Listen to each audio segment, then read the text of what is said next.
Hello everyone, New World is one of my favorite MMOs of all time, and I put over 1,000 hours into the game. Despite me loving the game, it had some major narrative direction issues as well as some system design problems. So in this video, what I did is I overhauled the entire story and I made it much more unique and interesting, but with one stipulation. I wanted to make sure that I included the elements already presented in the story, meaning that I took what was already there and just rewrote it to make it a little bit more interesting as far as the corruption, the angry earth, the settlers, and the world of Eternum. I also made this for a little bit of like a job interview thing. It's always been a dream of mine to write a story for a video game. So if any of you guys are looking for a narrative director, you let me know. If you like this video, maybe I can do the same for you. So there are 4 key elements in the story that we're going to go ahead and rewrite completely, and the first of which being the one that the developers harped on the most, which is their most important plot line, and that is going to be the corrupted. Now, the corrupted in the game, as someone that has played over about 1,000 hours, are basically just mindless, red, zombie-esque type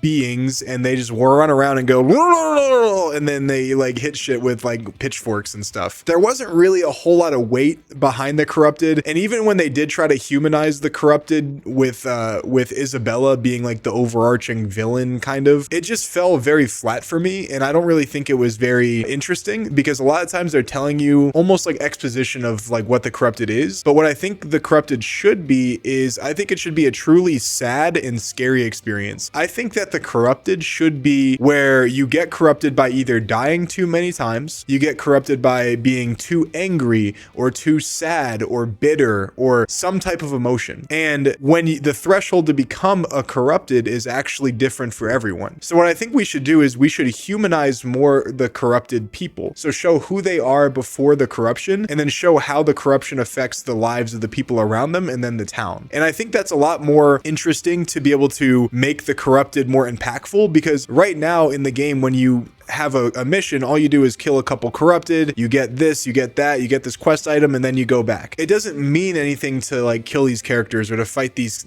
beings. It doesn't mean a whole lot. They're just cannon fodder. I think we should explore what it means to be corrupted and the effects on what it has for the people around you and that are in your life. And I think you can do it in a couple different ways. I think you can look at the effects of someone that gets corrupted that's just a normal everyday citizen, that's a family man, he has a wife, he has a son, he has friends around him, and see the consequences of being corrupted to his family. Or even more so, in a completely different story, you could have someone that is in high political office, someone that has a lot of power within a settlement, get corrupted. The people that are citizens don't know what the fuck to think, and then the people that are in the opposite political party of him are now taking the benefits of someone being corrupted, and now they are now the safe haven party. And there's a lot of really cool Game of Thrones-esque type of vibes you can do with the corrupted. And what's really interesting is you can take the idea of the corrupted and you can branch it out into a lot of different storylines that connect in some type of way, or could give you some really cool quest designs. A couple examples I have of this is, what if we actually had a divided opinion on what actually happened or what happens to the people once they become corrupted? Do we kill them? Do we imprison them? Do we send them to attack the angry earth? Do we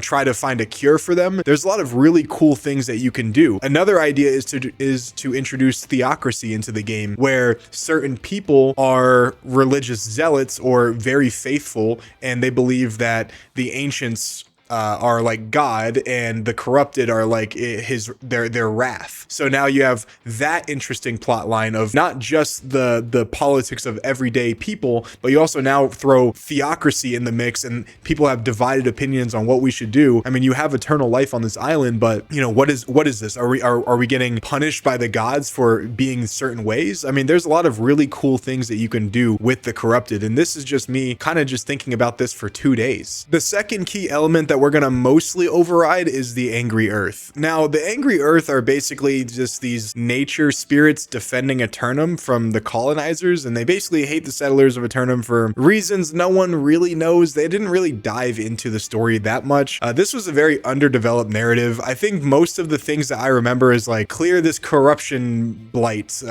check out these vines, kill Sprite something, Sprog or whatever. It's just nothing really came from it. Nothing really came from the Angry Earth, at least nothing that I can remember. And again, I really like this story, I really like this game, but the story was just so lackluster. It made me very uninterested in whatever this was supposed to be. So what I think the Angry Earth should be is we should treat the Angry Earth very similarly to maybe the Native Americans, and they are the original inhabitants of Eternum, and they lived harmoniously among nature, but there was a massive invasion of settlers migrating to Eternum that brought thousands of people to the island at once. Something kind of like the conjunction of spheres from The Witcher. And the settlers obviously have their own way of life that vastly contradicts the Angry Earth, so when it felt as though the settlers were infringing on the land, they sent a messenger to tell the settlers to stop what they're doing, and humans obviously don't fucking like being told what to do. So a war broke out. And in the lore, the Angry Earth are supposed to be the protectors of the realm, almost like an immune system. I believe it would be cool to show their way of life. A storyline could explore sending you as an ambassador for peace and living in their culture for some time and seeing how they live, what they do, how to treat each other. For those of you guys who have read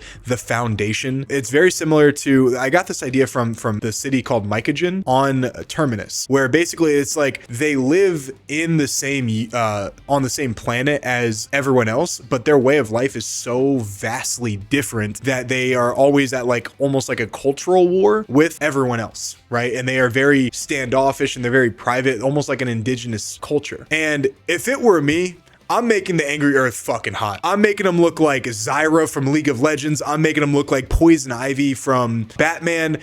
There's just not enough sex appeal in this game, and I think they did it for a reason. Me personally, sex sells. So I'm gonna make them look fucking hot. Now, depending on how dark the team wants to get, obviously this is just my idea because I like to tell mature stories that are written for mature audiences that can be a little bit dark. Me personally, what I would possibly do, is introduce a storyline where a human settler raped one of the Angry Earth and she lost her sense of self after being defiled, and she became like a super powerful corrupted fucking raid boss, and that could be Isabella, honestly. I mean, it really could. And yeah, I just think there's a lot of cool things you can do with the Angry Earth, and you can expand upon the lore, and they just never did. And I'm going to talk about that in a little bit, but let me get to number 3. And number 3 being the Ancients. The Ancients are basically this lost advanced civilization. They're basically fucking Agartha. They're either Agartha or Atlantis, and they experimented with Azoth. Not much is really known about the Ancients. I think we should personally keep it that way. I think one of the coolest parts about New World is the mystique, the mystery. I mean, you're sent to this island where people have eternal life, and it's this huge place with monoliths and magic, and you don't, like, anything could be possible. So I think a really cool thing is making it so anything could be possible and keeping that intrigue, keeping that lore alive. And I think Expedition 33 did a really good job with this. Is they never really explained what the world was, obviously, until at the very end of the game, and you're just traversing this world and seeing all these like amazing, like, what the fuck is this? And it's cool. And I think New World actually, now obviously I think Expedition 33 did a much better job of this, but I think New World did a decent job of like keeping the mystery alive for a little bit. The problem was the tone, the game was just not that interesting, and it seemed like everyone took for granted the atmosphere and the environment that they were in, and everyone treated it like it was normal. And this is where I think we should really introduce the theocracy aspect of the game, the theocratic aspect of the game. And I think what we can do is we can make it so people worship the ancients. Some people do, and not everyone, but some people worship the ancients. And we even have in one of the 3 factions, I think it's the yellow one, the Covenant, I believe, they are religious zealots basically, so that could even tie into the lore in that way too. And the last thing that we're going to talk about is the settlers of Eternum, the citizens, us. And boy, oh boy, there could have been a lot of fucking cool things to really change about this portion of the narrative. And the settlers of Eternum are basically treated like everyday normal people. I alluded to it just a second ago, but you can't just put human character concepts in a story that has nothing to do with it. And I'll give you a perfect example. It's like putting a Gen Z brain rotted TikTok fucking kid in the medieval times as a peasant and just making him act the same way he would right fucking now. It doesn't work. Whenever you have this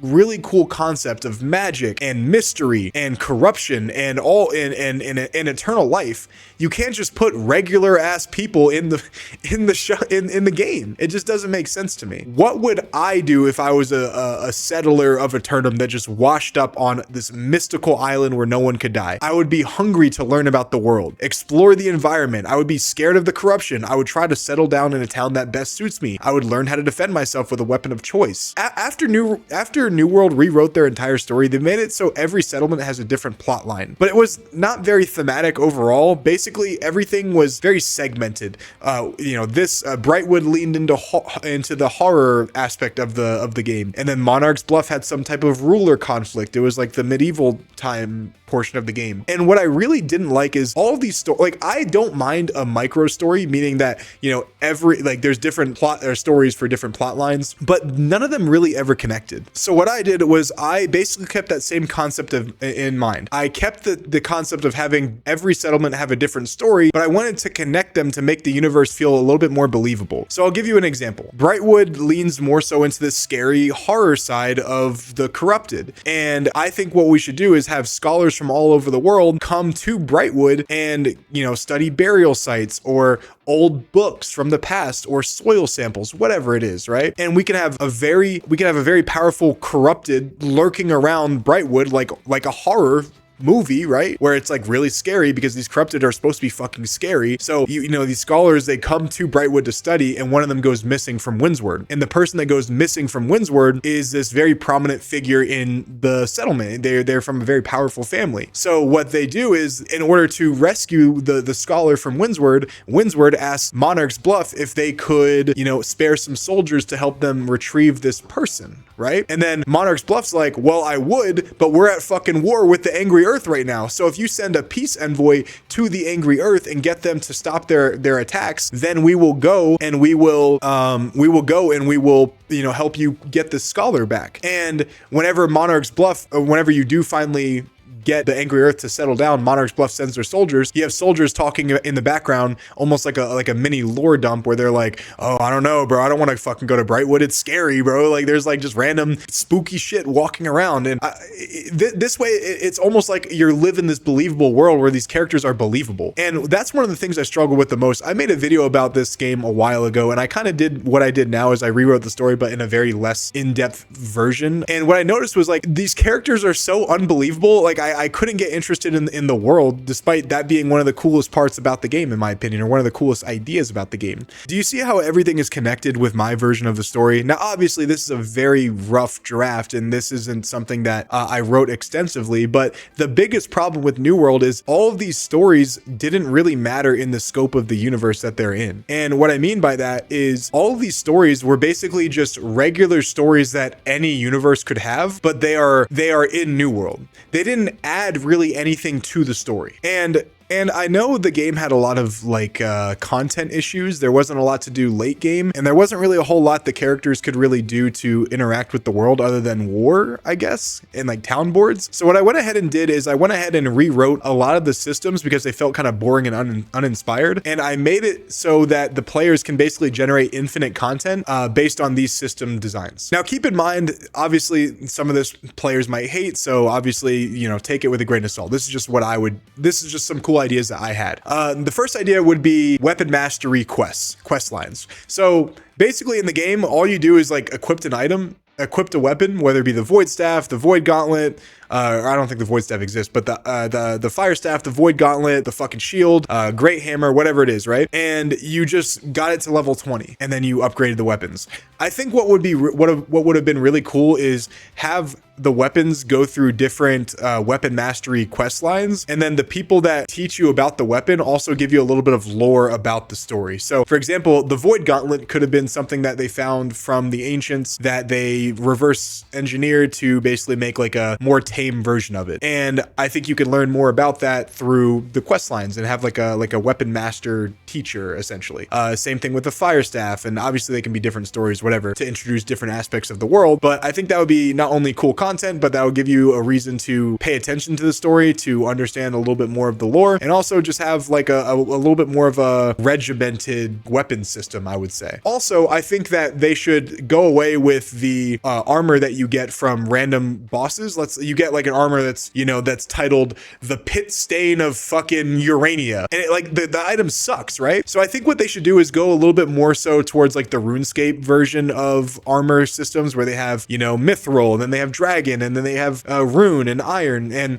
I think being able to craft like actual fucking like armor sets, rather than just like pray to craft something with good specifications, or pray that someone drops something that has good specifications. To me, I don't really like that personally, but that's like a minor thing that I would change. I would make it so basically the things that you get are not completely fucking worthless, and you don't just immediately discard them upon getting them. And I think a lot of like action RPGs have the same issue, where the loot that you get is just so fucking inconsequentially bad. Like you don't care about anything you get for the most part, and it makes it so it's not as fun getting the gear, where we can make it a little bit more fun getting gear and upgrading your character with this version of the crafting system, and just like the weapon retrieval system, I guess. Now we'll go to the actual systems that I had in mind, the corruption breaches. Now, before, the corruption breaches were just these massive PvE events with no real depth to it. You got rewards, cool, it was like fun kind of the first couple times, but what we should do is make them a little bit more important. The corruption breaches are literally corrupted attacking the fucking town, right? I mean, that's pretty scary, right? These like zombie things attacking the town. Don't you want to make them a little bit more impactful? Don't you want to make them feel a little bit more important? Because what we found is a lot of people never participated in them, and the town just kept getting fucked up over and over again. So what I think what we should do is we should make participating in these events give you rewards, but you also get reputation points as well. But they should also have more negative downsides for losing the corrupted invasion. So for example, if you lose a corrupted invasion for whatever reason, all the settlers that have stored crafting materials in that town, let's say they lose like a certain percentage of them, 10%, 20%, whatever it is, right? Or obviously if players hate that, if that doesn't work, you could also make them lose temporary access to crafting benches. Or a fun idea would be, if you lose enough breaches, then whenever you defend from an actual war versus human, the defenses and the fortifications that you have are weakened, or you have like debuffs, like a morale debuff, like you do 5% less damage or something like that whenever someone else invades your settlement and a company tries to take over. I think what would be cool is like it gives you a reason to not only do the corrupted invasions for rewards, but it also gives you like a punishment of like, okay, if you guys don't do it for whatever reason, then you're gonna lose some fucking crafting materials, or next time someone tries to take over the settlement, you're gonna get fucking, you know, a debuff or something. I think that would be pretty cool. Another really fun idea I had was, do you guys remember in World of Warcraft where that like virus thing happened and people were like quarantining people out of the city? I think you could add something kind of similar to that, where obviously like that was like a bug, right? It wasn't like an intentional thing for World of Warcraft, but I think what you could do is whenever you lose enough corrupted invasions, you could have corrupted invasions just like fucking everywhere, like in the town, outside of the town, and your job is to like clear them. So it doesn't matter if the town is technically a safe space. If you've lost 5 corruption invasions in a row, there's gonna be corrupted just like running around and fucking mauling you when you're trying to craft shit. So like you have to like literally clear them out of your own fucking village, and then obviously like they just surround the settlement outside, and you have to clear them, and they're not gonna just be like random mobs. They're gonna be like kind of hard to kill. And I think it would be cool to have like towns kind of like have people come together and like cleanse the fucking corrupted out of the city, and then kind of like restart and be like, okay, well now we got everything back under control. You know, let's try to win a couple corrupted invasions so we could you know, not get fucking mauled to death when we go, you know, try to chop woods out, or chop wood or collect iron ore outside of Everfall. Introduce a new system of what's called split faction contests. We did something very similar to this in Adventure Quest Worlds back in the day, where you would have a side that you would choose to fight for, and it would be a server competition where if you choose, let's say it's like wolves versus vampires, like some Twilight shit, right? If you choose to fight for the vampires, if you kill more vampires in a certain amount of time than they kill werewolves, then you win, or vice versa. And then you can get like server rewards, like or you can get a reward that's like actually unique. for taking part in the competition, whether it be like a timestamp badge, whether it be a world buff, whether it be like some type of cool trophy that you can display for your guild. I think that would be really cool. You can also include something like PvP in that as well, whether it be for 3v3 or for 1v1s if they ever add that, or 20 versus 20 competitions. So you can basically go like, okay, the team that has the most kills in 20 versus 20, or the team that has the most wins in 3v3, whatever it is, they get the same thing, whether it be a badge, world buff, whatever it is. The bragging rights, doesn't matter.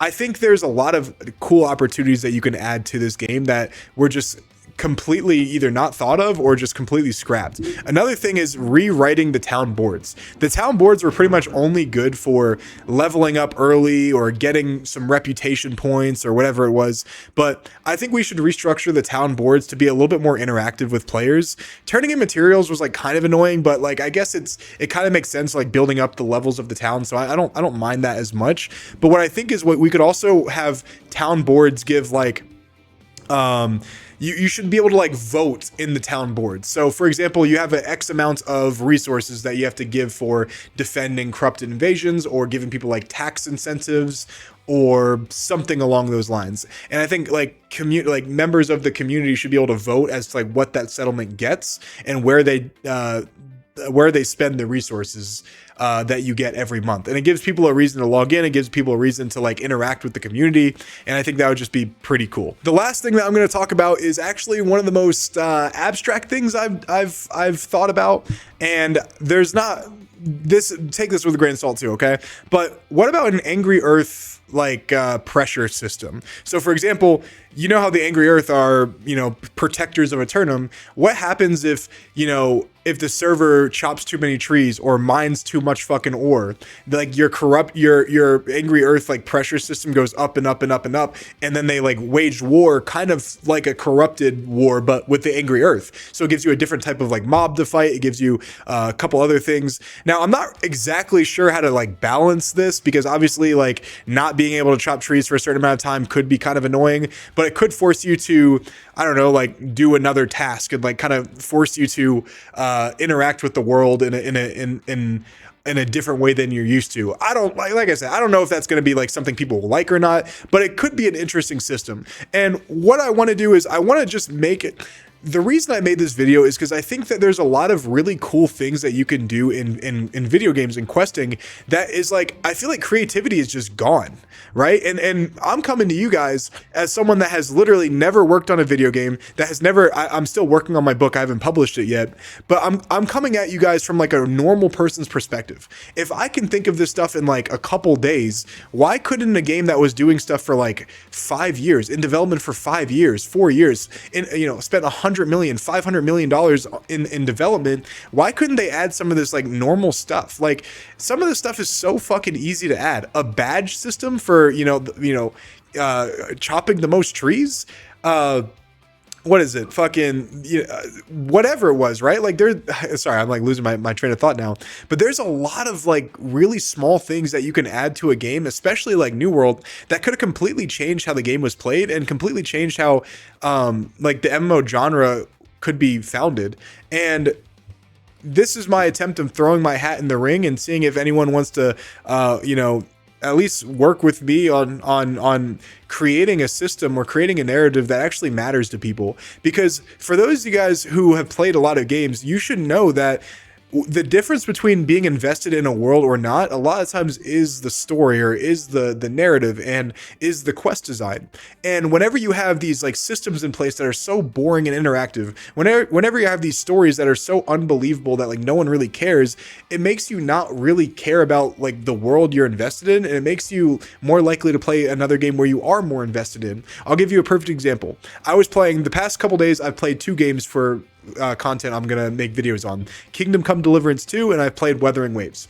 Now, Kingdom Come Deliverance 2 I think is a good game. All right, I am invested in the story because I feel like I am in the world. Whereas Wuthering Waves, I feel like the story, now I'm just at the beginning, don't get me wrong, but the story's so fucking terrible that anytime like there's like an option to learn more about the world, I immediately skip it because I don't care. It's like they just gotta say some like random like AI slop, and then and try to like make some grand story about it. Oh, are you okay, Wanderer? Are you okay? Oh, what do they call him? Fucking, are you okay, Rover? I think Rover is actually the king of the, I don't even fucking know, bro. I'm sorry for hating on Wuthering Waves, but like the story is so boring to me that anytime I just skip it. I skip it every time.